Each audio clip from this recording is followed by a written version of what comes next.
Hi, this is Nadira Bray on the Talk of San Diego on CBS 7, and I am here today with my friend, Lady Janice Martinelli. She is the president of the National City Historical Society, and she's going to be sharing with us about the history of National City and these beautiful homes. Yes, thank you for coming today. National City. Hi, thank you for coming today. We are sitting now at the Frank Kimball Museum in National City, and National City was founded in 1868.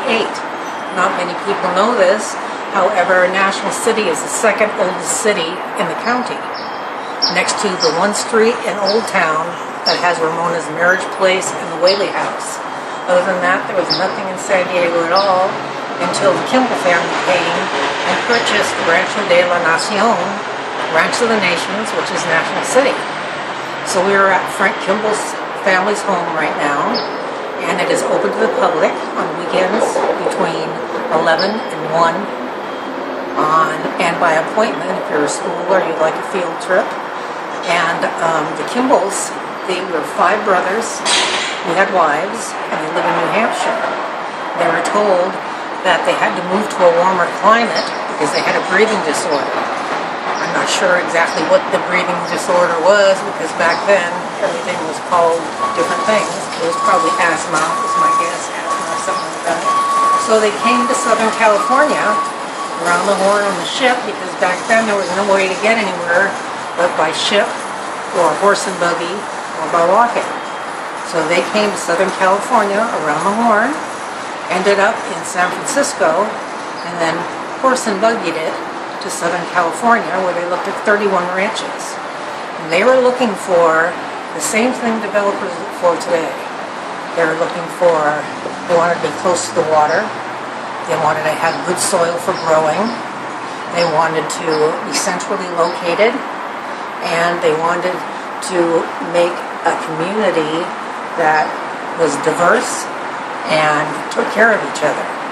So for their health reasons, they came and they chose Rancho de la Nacion, and they purchased it, and believe it or not, it was owned by Mexico at the time. And National City, Rancho de la Nacion, also included Chula Vista, Bonita, all the way to the Sweetwater Dam, and all the way down to Seaport Village. A lot of people don't know that, and that's something that I would really like. And the Historical Society have been working to try to get San Diego County to realize how important National City is.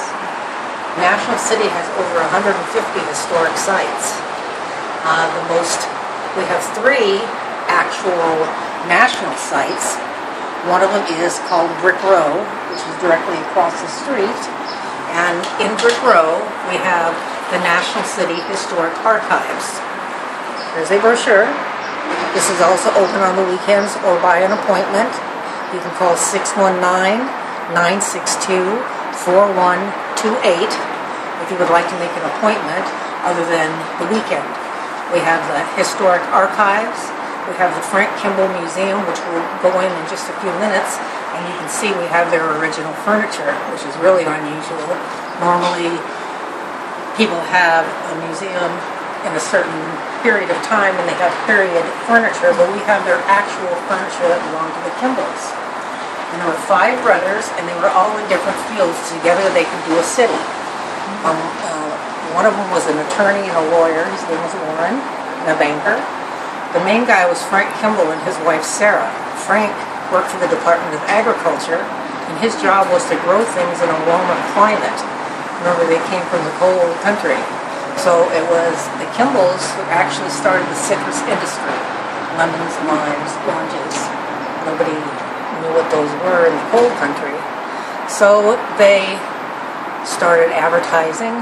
One of them was a mason bricklayer, and he made the bricks to build Brick Row across the street back in 1887. So as soon as the Kimballs arrived here, they realized this is a lot of things to do with no way to get there except horse and buggy or walking. So they decided we need a wharf. So right away they built this huge wharf on the waterfront. and ships started coming and people started coming, and this wasn't long before this became like La Jolla back in the 1868. And National City is one of the few cities in San Diego County that has a Victorian. Victorian has several different styles, and this street is particularly nice. It's called Heritage Square because the Kimball Museum, which we'll go in just a minute, has an Italianate design. It's called Italianate. The brick row across the street is Philadelphia row housing, and the only one of its kind in Southern California. Next door, we have a Queen Anne. And then on the other side, we have the first schoolmaster's house called Dr. Rice House. The Kimball ladies, you hear the expression that behind every successful man is a woman. Well, it was very much so back then. The Kimball women stood behind their men, and they helped them, they were educators, and they did so much for San Diego County, it was just unreal. We also have a tea house, Hannah Lee's Victorian Tea House. We teach manners to children, and we serve a 3-course tea. You have several choices to choose from, and you get a history lesson, and it's very educational. We have also, when you arrive here, you will also get a brochure of the Kimball Museum. The Historical Society is a nonprofit, so everything is volunteer, and we're always looking for volunteers. Ladies who like to wear hats, teenagers we especially like to work with because we want them to know the history of our city, because after a while we won't be here anymore and they will be, so the youth is our future. We were talking earlier about the different eras and the styles of dresses. This particular dress that I have on would be a dress for a daytime fancy kind of event, a stroll in the park, a visit somewhere, going into town. Ladies always wore hats. At night, ladies wore feathers or flowers in their hair. And the dress that you have on is actually one of my favorite dresses. It's called a tea dress. You want to stand up so you can show that off? And if you'll notice, the reason that the tea dress was invented is it's because it was the only time that a lady during that era did not have to wear a corset, is if she was in a tea house or an afternoon tea. So you could be comfortable while you enjoyed your tea and while you had your visit. Corsets and these sort of things, of course, aren't very comfortable, but they are the fashion. So we get used to doing it, just like we wear shoes that are uncomfortable, right? So anybody who would like to volunteer, we would be very happy to have your help. Okay, so now we're going to go inside the museum, and I'm going to show you the furniture that actually belonged to the Kimballs. Okay. You'd like to follow me in? 3. Now we're inside the parlor of the Frank Kimball Museum. This is a photo of Frank. He was kind of a good-looking guy. He was only 5'1". They call him the man with the big ideas. He had a lot of big ideas. This is his wife, Sarah. Sarah was an educator and a godly woman. They supported all religions. In fact, they donated land to almost every church in National City so they could build their own churches. Sarah played the organ, and they entertained their guests. This here is Sarah's organ, pump organ, if you may. And these are her hymn books.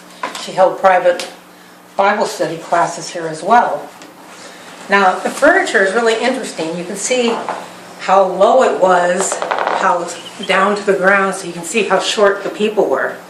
The average height of a man in those days was like 5'4", 5'5". I mean, and women were well under 5 feet. So, this chair right here is actually Frank Kimball's chair. Back in the Victorian era, the gentlemen had arms on their chairs, as such, and this is called a gentleman's chair. And then here is Sarah's actual chair, with no arms to accommodate the dresses. This furniture is called Eastlake. You see how it's kind of straight on the top and it has this sort of carving in it, as compared to this style furniture, which is Rococo. It's more floral. Frank liked the Rococo style, and George, who was the mason builder, he liked the Eastlake style. So we have a combination of their furniture here. This, which you now today, you could go and you could buy a thing, what do you call them, and spray it on, whatever. Stencil. But a stencil, yes, that's the word I was looking for, thank you. But this is all hand painted, because back in the day, wallpaper was very expensive. People couldn't afford to buy wallpaper, so they hand painted. This molding around the top looks like teeth. It's called dentile molding, and was fashioned after Washington's first pair of teeth, which were made out of wood. Now, when the Kimballs first came to National City, they had plenty of money because they were successful business people in almost every field. This is a picture of Flora back here. Flora Kimball was married to Warren Kimball. Warren was the attorney. We have all of his law books in here and above here. He used to love to do woodwork, and he made this desk out of 5 different kinds of wood, and it's a partner desk. It has 2 chairs, 2 sides. So he and his wife Flora, they believed in togetherness. She was a writer. She wrote under men's names, because back in the day, women were to be seen and not heard. In private, it was a different thing, I'm sure. But Flora wrote a lot of books, but she wrote them under surnames. There's only one book that she wrote under her own name. Warren Kimball, he actually wrote the first newspaper for the city of Coronado. So the Kimballs started the citrus industry, and they built the wharf. I told you about the wharf a little bit earlier, and it wasn't long after people started coming, they were advertising and everything, then they decided we need a railroad. So he found out that the railroad executives were in Philadelphia. So that little guy went horse and buggy, I don't know how many times, all the way to Philadelphia, and he convinced the railroad executives to put the first railroad terminus in Southern California in National City. So George Kimball, the mason block builder, he made the bricks in 1887 and built Brick Row across the street, which is now a national site. It's where the tea house is, it's where the archives are. So if you'd like to follow me, we could maybe have a little cup of tea. We will be going into the dining room.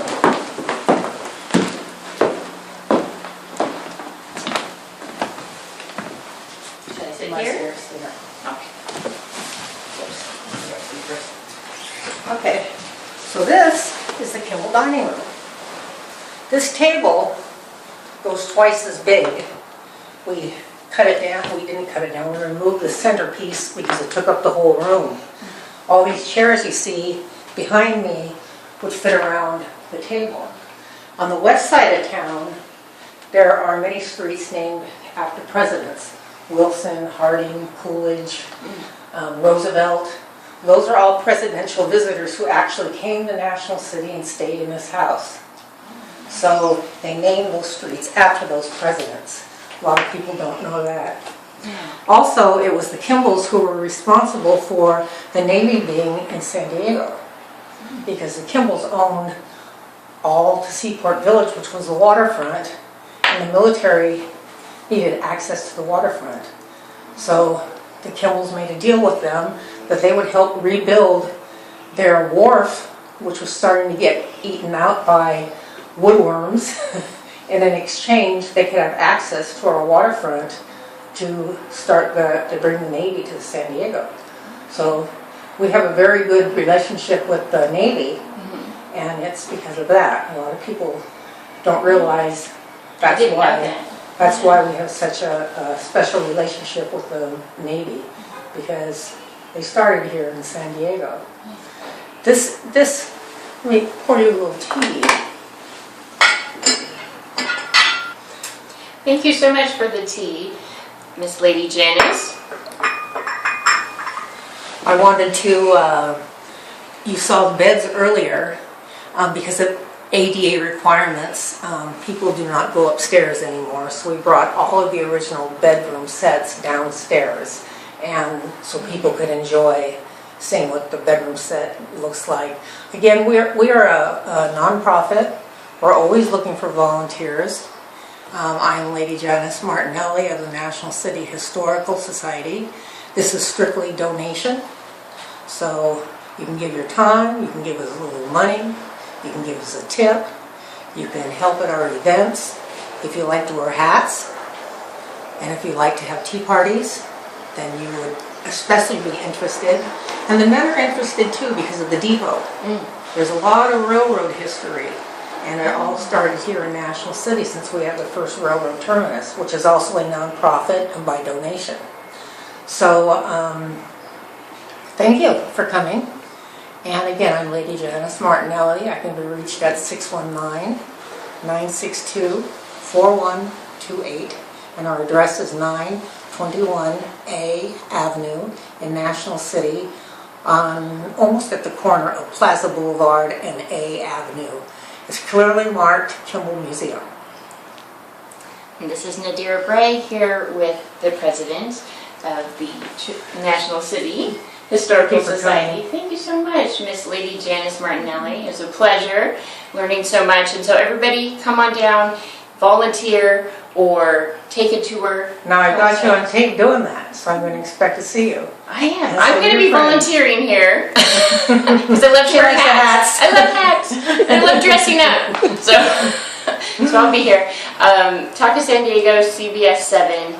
Come on down and just learn about this amazing history here in National City. And there's so much that I didn't know, so I can't wait to learn more and take a tour here myself.